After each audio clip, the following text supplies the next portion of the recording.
The U.S. Senate Finance Committee released its version of the so-called Big Beautiful Bill, which saw significant cuts to Medicaid beyond the funding shifts and freezes that came from the House.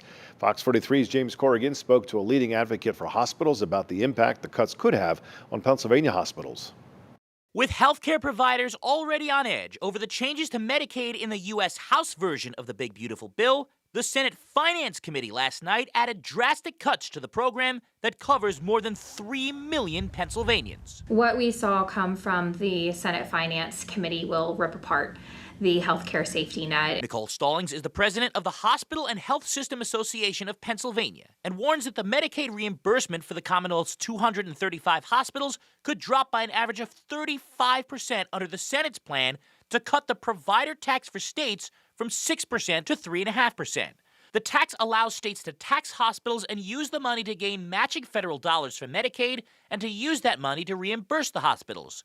The House plan would freeze that tax at 6%, which the nonpartisan Congressional Budget Office projects would lead to 8.6 million people losing Medicaid. Stallings says the Senate plan goes far beyond that and would cause devastating financial cutbacks for hospitals and the closing of many rural hospitals. Unfortunately, we anticipate reduction in services, and in some instances, we could even see hospitals closing. The provider tax has long been a target for conservatives, like 10th District Republican Congressman Scott Perry, who told Fox 43 last month that he believes states take advantage of the provider tax to access more federal dollars to put more people on the program. With the provider tax, the states then launder that money to get the other additional dollars. So essentially, it incentivizes states to sign up people but not have any skin in the game about who they sign up. But Stallings says with Medicaid reimbursement already putting hospitals at a loss, the money is crucial to providing not only care, but a lifeline to rural communities throughout the area. Some of the proposed cuts could really be devastating to